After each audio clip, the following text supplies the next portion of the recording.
again to Cooking at the Lake. I'm Mary Jane Warner, and today we're at the home of Marlene Weaver and Jeff James. Jeff, thank you so much for having us here today. Well, thank you for coming. It's a real pleasure to have you here. Thank you. Well, today Jeff is going to show us some genuine Indian cuisine, and I myself have not really cooked very much Indian food at all. I use packages, but Jeff is going to show us how to use real spices. So I'm very excited, Jeff. Well, I've been cooking Indian food for more than 50 years now, and I can't believe I'm that old, but nonetheless, I first began after my Peace Corps years in Malawi. I made some Sikh friends, some people say Sikh, Indian friends who would invite me to their home and I would eat their food, and it was often terribly hot, which is a difference between spicy and hot. I might make that clear. Please do. Spicy can include an array of spices, including black pepper, salt, garlic, etc. Mm-hmm. The heat in Indian food comes from cayenne or green or chilies, and sometimes ginger. I see. So if you think the Indian cuisine is too hot for you, leave out the cayenne, red pepper, ground red pepper. Cayenne is just ground red pepper. Leave out the green chilies and cut back on the ginger. And then you're fine. And then you're fine. And you're kind of have a mild dish. That's right. Well, that's good information to know, because a lot of dishes are very hot in spice to the tongue. So that's good information. Sure. So what are we doing today? We're going to make an almost universally made Indian spinach puree called Saag Palak. Saag Palak. And it's spelled S-A-A-G-P-A-L-A-K. And if you didn't get that or you didn't hear it correctly, you can look it up online. You can Google Saag Palak with either one A or two, Saag for one or two A's, and Palak, P-A-L-A-K, and you will see dozens of recipes. So this is one version of that. Now, do you have a favorite chef that you follow, or is there some particular recipes that you use? Oh, I have to credit my dear, now deceased friend, Shala Ahmed. She's from Karachi, for this recipe, which she made so wonderfully for so long. But my real mentor is Madhur Jaffrey. Oh. And she is both an Indian actress and a cookbook author. I can see it's well worn. You cook a lot of Indian dishes, that's for sure. Now this is one I got a long time ago, but she now has an introduction to Indian cooking, which is even more basic. And you can get these online by, her name is Madhur Jaffrey. Now, Jeff, I'm looking in the book, and she turns the metrics into cups and ounces and teaspoons and things like that, as Julia Childs did for French cooking. So this is very easy to use. Wonderful. And there are lots of Indian cookbooks and authors, but this is one I like. The way the ingredients that she uses in the balance that she uses, so that you end up with a better tasting dish. That's what we're looking for. Now, what are we going to do today? How do we start? Okay, we start by putting this already hot pan on the burner, and I have 2 tablespoons of butter. Okay.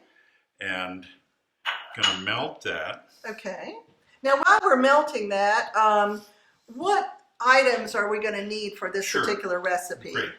I wanted to say that anybody that's interested in Indian cooking need not be scared away by the thought that you have to buy 15 spices.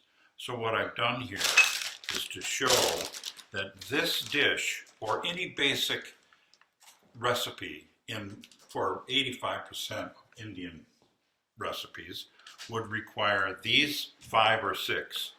Cumin, a lot of people have cumin in their house. This is coriander, less common, but you see all these are commonly bottled spices, so they're available everywhere. This while you do that. Cayenne, which is just ground red pepper. Turmeric, which is a health fad these days, but it adds color and a little bit of bitterness. Turmeric. And then there are two spices that I wanted to tell you about briefly that the British, when they left India, and would come back home for a vacation or a visit, and then go back, they'd miss the flavor of Indian food. So they created curry. Ah. So if you go to the store, you can find all kinds of curry powder recipes. You don't have to have it, but it's convenient. The Madras curry is hotter. So if you like your curry hotter and you don't want to mess with all these spices, you can use curry powder. And another very helpful spice, if you get into this cooking a little bit, is called Garam Masala. And you can look this up online, Garam Masala. And this is easy to make. You take cinnamon and cloves and black pepper and run it through your spice mill and you've got it. But if you're lazy like I am, you can go to the store and buy it. And you sprinkle this on food or in any dish, just to give it more flavor. Kind of a little have you ever smelled it? No. Oh my goodness, it's wonderful. Isn't it rich? It is. It's very rich. Good. Now this butter is ready for something to be put into it. What do we got? Okay, so now It smells the first good. thing you Butter do itself. with this, I have 3 cloves of garlic and 1 large onion. And I'm going to just saute these for a few minutes. We're going to cut back on I'll hand the spoon over to you. going to cut back on the recipe a little bit just for the purposes of time. Now I am always interested in black pepper, so I give it an undeserved but always welcome few rounds of black pepper because, by the way, ground black pepper is useless. Really? That you buy at the store? Yeah, It's the regular kind? there's no reason to buy it because all the aroma, all the flavor is gone. I see. So- So always get fresh ground pepper. You know, I have a theory. You know how you can, if you spill salt and it's bad luck and you throw it over your shoulder? So I've made up a rule, if you spill pepper, it's good luck. What the hell? Somebody came up with the salt thing. I thought I'd do the pepper. So, let's see. Yes. Now, what do you do from this? From this, we're going to add in these spices that I have organized here in a sequence. Those probably are sauteed enough. Okay. So I'm going to add in, I think this is 2 tablespoons of cumin. Now, isn't there something about getting more flavor out of spices? Yes. What do you do? How do you do can that? toast them. Toast them. How do you You toast take spices? this cumin in a dry skillet and toast it for 10 seconds until the aroma starts to come off the cumin, and it's finished. And what it does is enhance the flavor of Now, the cumin. how do you do that? Do you do it in a frying pan? Certainly not. Sure, a in skillet, microwave. In anything. skillet, anything like that? You just kind of put it over high heat? And Okay. stir it quickly so Okay. it can burn. Okay, here is coriander. I think that's a tablespoon, if I remember correctly. I will get this recipe online. So here is a teaspoon of salt. I'm going to sprinkle that in when it goes in. Okay, then remember this recipe calls for a pinch of cayenne, a pinch of ground red pepper.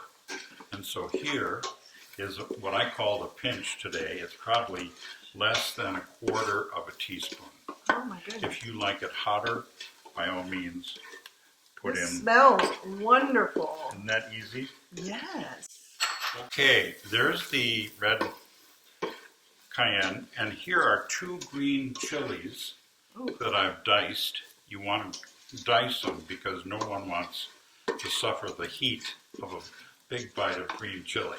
So these are diced, and we're going to just saute these a little bit and take the rawness out of them. All of this is going to cook a lot more. Now, how long do you cook the spices and the onions and the garlic? Would you say it's about a minute and a half, 2 minutes, something like Probably that? 2 minutes, sure. Okay.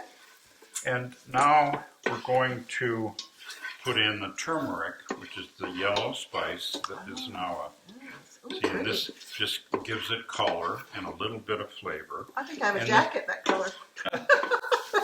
This is about a half a teaspoon.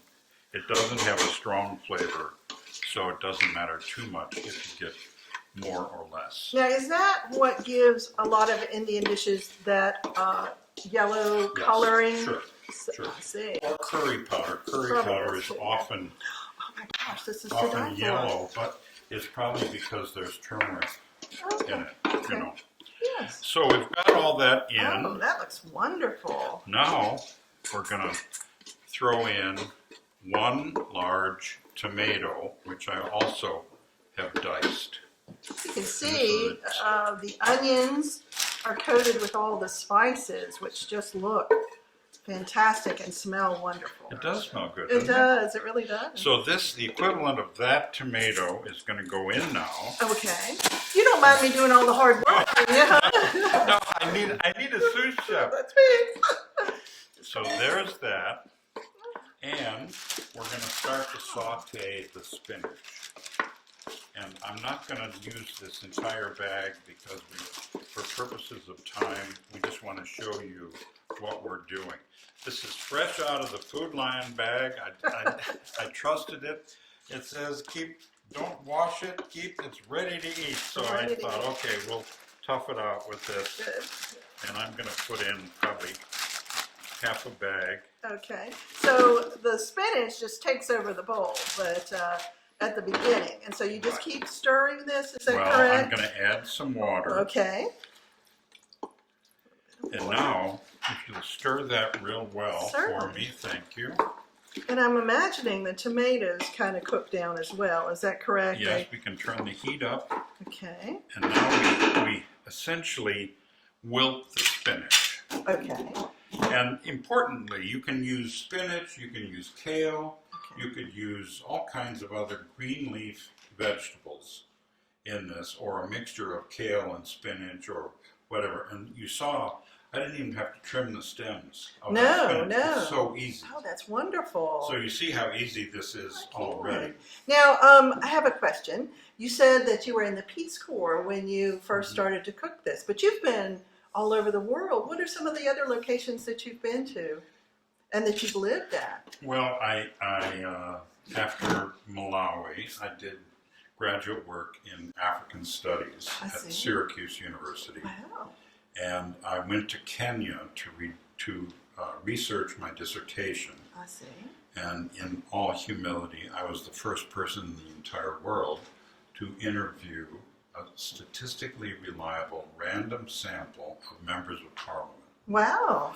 And Jomo Kenyatta, you probably remember his name, he arranged for me to have an office in the Parliament. Wow. And that must have been very heady for a student at that time. Sure. Yeah. And it was a terrific experience. And I ended up completing a PhD with that dissertation. And then after some teaching, I went to the University of Ghana. And I lived in Ghana, West Africa, for 2 years, where I taught rural development administration at the University of Ghana. And then came back home and taught a lot and was also a contractor in Washington. I see. Because I couldn't afford just to be a professor. In Washington, no. Now, what brought you to the lake? Marlene Weaver. Oh! Well, she is dynamic. I'll say that for her. That's for sure. We met in Arlington, and I pursued her aggressively against her wishes, and I overcame her resistance, and so we decided she wanted to live someplace where there were waves. Oh, well, maybe on a really, really stormy day she gets her wish, doesn't she? Well, we went to Maine 3 or 4 times to see what it was like. Yeah. And even in the winter, and it was not bad.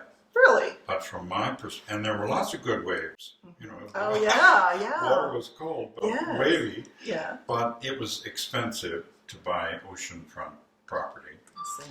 and actually kind of boring. Ah. And so Well, everybody's inside. It's so cold the whole winter. that's right. That's Yes. right. So after you eat at the few good restaurants in Portland, you say, "Okay, I'm tired of lobster. You know, what's next?" And Yeah. So we were invited down here to the lake for a weekend, and I said, "Honey, look it's a windy day. There are waves right there, right there. So we can move here. We're 2 hours from D.C. Many of our friends, other occasions, you know." Yeah. And Well, and here you are. How about so that? here we are, seven. Wow, maybe 8 look years at how later. that's cooked down in such a short See? period of time. Shall we? Yeah. Can we show that I think easily? so. I don't know if And it's a little soupy. I guess the tomatoes have given a little it bit is. of The tomatoes soup to and it. the lettuce. Mhm. And now we're going to make it even soupier. Oh, I've got a half a cup of cream or milk or a mixture of both. okay. And this makes saag really rich. Oh my And so, because we don't Ooh. have all the spinach in there, I won't put it all in. Right. But Oh, that looks and wonderful. now we can turn this up to the max, I think, Okay. and cook off some of that juice. I think I'm going to Oh, put in a little more. it's a colorful dish. It is. It's a very pretty dish. Oh my goodness. Wow, I'm And amazed. You see how easy this Oh is. yeah. A total of 11 ingredients, including salt, garlic, black pepper, things that everybody has in their kitchen. I see. Nothing special about that. Now, you wouldn't serve this alone. I mean, a lot of times people have rice. Would you serve it with rice? Yes, and in fact, you make a good point. Indian food focuses on the bread, the rice, and the vegetables, unlike we Americans who focus on the meat. You say, what did you have, chicken or steak or whatever? Indian food tends to focus on rice and complementary vegetables. This is a classic side dish for a dish with rice, another rice dish, which I've made here, and Do you make rice a special way? I know they have and some use jasmine rice, don't they? Yes, not so much in India. Okay. The Indian choice of rice would be basmati rice. Okay. And one point I wanted to make is the one tip I would give to all American cooks is don't rinse your rice. Everybody Don't rinse your rice. Don't rinse it. Take it out of the bag and saute it in a tablespoon of butter, and you then get all the ingredients, that are otherwise washed away, all the nutrients that are otherwise washed away. I see. And if you saute the rice before you put hot stock on it Yes. at a ratio of about 2 to 1, Mm-hmm. and then cover it and cook it for 17 minutes, Yeah. it will be perfect every time. And it keeps all those nutrients in That's the rice. right. I see. That's right. That's wonderful. And the flavor of the rice that you lose by rinsing it, it becomes blander when you remove all that. Well, it sounds like you know how to get the most flavor out of the spices by toasting them, and then the rice by sauteing it for a minute. So a lot of this is just pulling out the natural flavors of the ingredients that you're using. Sure. Is that correct? I think Now, so. this is bubbling. Is that how you like it to do? Yes, I would. I think if we had more time, I would cook it down a little. Okay, It okay. looks a little soupy right now, but I did cut back on the spinach, Yes. so that's why the liquids are a little more I prominent. see. But But it I would have- be a little thicker? Okay. I have a dish over there. Okay, Can I- well, we'll finish cooking this, and when we do, then we will have the perfect Indian dish. Here is a finished pot of saag. Oh, I see. See? Oh, How that looks? yes. Oh, and the spinach is nice and thick, and Right. And if you Oh. don't like stringy spinach, yes, spinach. you can simply run it in. You can chop it before you put it in. Okay. With a big knife, you just chop it. I see. Or you can run it through a food blender and it becomes a puree. Would you consider it more of a soup when you would do it that way? If you pureed, excuse me. No, it shouldn't be. It wouldn't be that, soupy. that- It'd still be thick to put on yeah, top of it should rice. be. And you know, Okay. if it's too watery, it means you need to boil the water off. Oh, a okay. little bit. Okay. But here, there's so much water in the spinach and in the tomato that even if you add water to steam it, Yes. it takes a while to cook it. I see. Well, it's a lot of steam. But the milky cream that I put on there is going to make this taste so velvety and smooth. Oh. Well, you're actually getting a facial while you're cooking too. It's not doing much for the curls of my hair, but it certainly is doing a lot for my face, I believe. So, but it smells so good the whole time. I think, you know, of all the people that we have entertained here at the lake, this is probably one of my favorite dishes. Oh. Everybody loves, they just call it saag. Now, can you cook it way ahead? Like if you are having Sure a you party, could. you can Sure you cook could. it along. Sure. Now, how would you warm it up?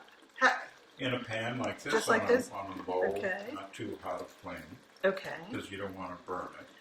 And it does have milk in it. Yes. Milk and butter. The milk and the butter makes it so creamy and good. There's nothing wrong with that. Now, I have heard that there's a special type of butter that you can make. Now, what do you know about that? I do. Is she a great front person? There's a very commonly used Indian butter called GHEE, and it's spelled GHEE. And many people think that it's just clarified butter, Okay. but it is not. You melt a pound of sweet butter very slowly so as not to burn it. Mm-hmm. Bring it to enough heat so the top is covered with bubbles, which is the water cooking off the butter. Okay. And then lower the temperature to the lowest possible and cook it for 1 hour. 1 hour? That seems excessive for And butter. it's It doesn't just burn? butter. It It's doesn't just, burn. it's such a low And heat. you don't stir it. Oh, I see. Don't stir it. No. because You're going against all my rules. So after an hour, you let it Yes. cool, and you run it through several layers of cheesecloth, Oh. and you end up with about a cup of ghee. Okay. And when it hardens, Yeah. if you put it in the fridge, it will last for at least a year, A year. and you can chip it out a tablespoon at a time. And the reason it is so good is that ghee, when it is cooked for an hour, butter, it turns the milk curds into an almond flavored butter. Wow. So if you want an incredibly rich tasting butter, Yes.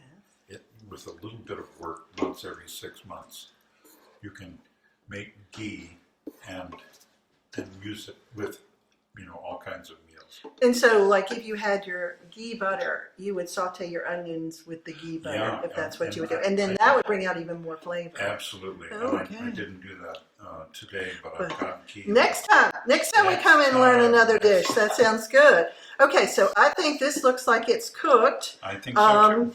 That is wonderful. That doesn't take very long. Now, of course, the time is dependent on how much you're making, of course. Sure. And now on a dish, when But we not much more. okay, when we put the recipe in the paper, how many people does that feed? Do you know? 1 pound of spinach, which would be 2 of those bags that I had, Yes. would probably serve 6 to 8 Okay. people as a side dish. Okay. And if you wanted to have it with rice and not much else, probably 4. 4. Okay, that sounds good. And you suggest we, of course, cook the rice to go along with it, and then maybe have, is it naan is the bread that sometimes you have with Yes, that? you can have naan, or Okay. which is a buttery dish, a buttery bread, Uh-huh. or chapatis. I made chapatis the other day. Chapati. It's like that chapoopy in Those are great, but the Music they're Man. so easy with whole wheat bread and a little bit of water Oh, and oil and salt. But there are a lot of Indian breads, but they're easy, and none of them require baking soda or baking powder or yeast. wow. So Amazing. It really makes using those few ingredients to make some Indian bread quite easy. Okay. Well, it sounds like a meal. I think that this is done. You know, when you got these spices out earlier, I was noticing this fabulous drawer over here. Can you tell me a little bit about this? Sure. When Marlene had the kitchen redone, Yes. I said, honey, save one drawer for me. I love this. And you know, because otherwise you're always fumbling around for spices and you can't see them very easily.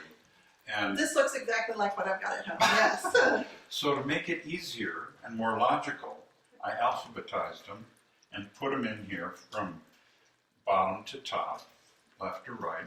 And now you can see I probably got 50 spices here, a couple of them duplicates, but it's easy to find them, and you can look and say, hey, I need more time. I'm almost out of time. Don't we all, Jeff? Yeah. Don't we all? But I love this. This is a great concept because you can really see what you've got and read them easily. Yeah. The light's good. Everything's good. And It's a great idea. I just fell into it by luck, but it's perfect. I love it. That's so It's great. really good. Well, Jeff, it looks like we're almost ready for the dish, so let's give it a taste, okay?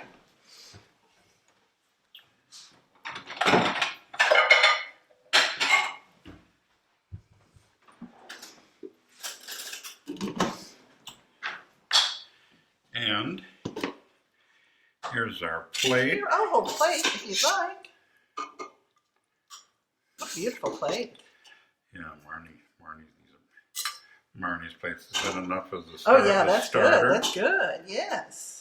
And you say it goes with a little bit of rice? Yeah. Well, I gotta have it all, Jeff. I gotta have it all. That's all there is to it. Okay. And I guess at this point, you don't have to put any salt and pepper on it because it has so many good spices in you could it. certainly try it. Now, Okay. I used my own directions, and look at how fluffy Oh, that is this lovely. sautéed basmati rice is. Wow. Look at how easily it Now, can you do that recipe with just regular rice that you would buy? I think that would be good for me. Just regular rice that you have, that you get at the store. Yes, but not Uncle Ben's Okay. pre-cooked, half cooked. But maybe Washed, jasmine etc. rice, white rice. Yes. Okay. Brown rice would take longer to cook, Okay. but of course you could do it the same way. Wild rice from Minnesota, you know, that was really would take a little longer still, but still be an easy way to. Okay, here we go. Oh, that's got such a beautiful, rich flavor to it. Is it too hot for you? It's a little spicy, but I don't mind a little spice. But that is really, really good. And I feel like I'm getting healthy because I'm eating spinach at the same time. So that's fantastic, but it's delicious. Yeah, it's hard to screw up. And you know, if you don't like this recipe when you see it, there are dozens more online. So you can cook several of them, try them out, see if you like one with more tomatoes, fewer tomatoes, more onion, more garlic, etc. You know, you can vary all of them. I can't stop eating it. It's so good. Thank you so much for giving us an adventure. You're very welcome. This is really exciting for me. My pleasure. Well, Entirely.